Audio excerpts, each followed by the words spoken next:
Good afternoon. It's September 29, 2024. We're critiquing the news. The article on your screen is an opinion editorial from the Sunday Mail. It's titled Failures Destroying Our Peace of Mind. It's written by a chap named Angelo Justice. It's particularly well written and it describes his experience of being carjacked in his own driveway. He does, in fact, describe it particularly well. His peaceful Sunday afternoon turned into a nightmare when a car pulled up behind him in his driveway. Two men got out, armed with one with a shovel, one with an axe. They threatened him, made him get out of his car. They stole his car. It was an Audi. They wouldn't even give him his phone back. But a mere 24 hours after the arrest of one of the perpetrators, who shockingly had 96 prior charges, he was granted bail. He mocked the authorities on social media, and his shameless posts ridiculed not just the police but the entire justice system, and rightly so. And of course, the posts that he put on social media were evidence that the police could use against him, and it's not the police's fault or the court's fault that these kids are just being let straight back out in the street. That's the fault of the legislators. In this case, the legislators are the ALP. They've created this problem. So Angelo here, similarly to another article in this edition of this paper, is seeming to attribute some blame to the social media companies for doing what legacy corporate media companies do, but enabling everyone to do it, and not just those who are filtered through the legacy corporate media's decision-making and censorship system do. Now, the curious aspect of this, well, let's just introduce Angelo over here. He's on 9 News talking to Carl Stefanovic. Good morning, Carl. Yes, I was loading my clothes to take it to a charity bin, and I was in my car backing off my driveway, and two thugs appeared. I don't know where they appeared from, on both sides of the cars, and they started banging on the car. I initially thought probably I made a mistake reversing, but I quickly realized that they had weapons in their hands. That's when I realized that it's a carjacking. So they, with profanities, they asked me to get out of the car.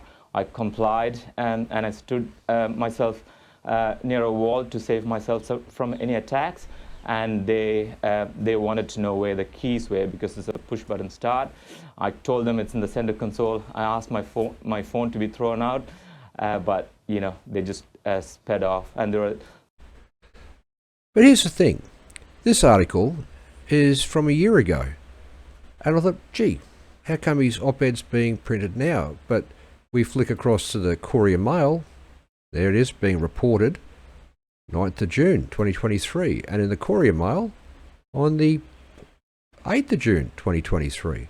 So why now? Why is his op-ed being printed as if this happened yesterday, when it's over a year old, well over a year and 3 months old?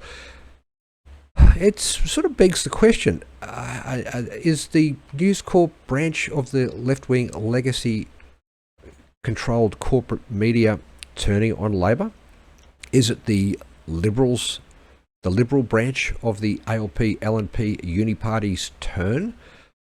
Do they want to try and restore some faith in the uni party and the electoral system for that matter, by getting rid of one side of that operation and putting the other side back in?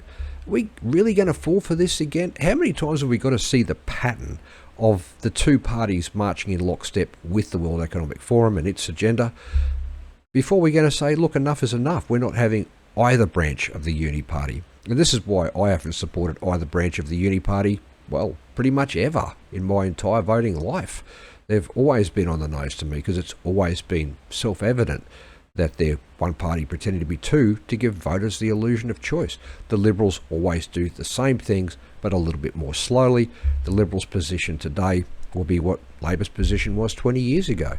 We're being dragged to the left systematically in a very controlled and organised fashion by people who have a lot of money and who have an objective and who aren't in a hurry to implement it. They know how hard it is to implement major changes in a society. They know it has to be done slowly. They're experts in human psychology. This is what's being happened, where literally the frogs that have been put in the pot of cold water, and the water's being turned up very, very gradually until we get all warm and dozy and we go to sleep, but then it's too late, we can't get out of the pot and we're boiled alive.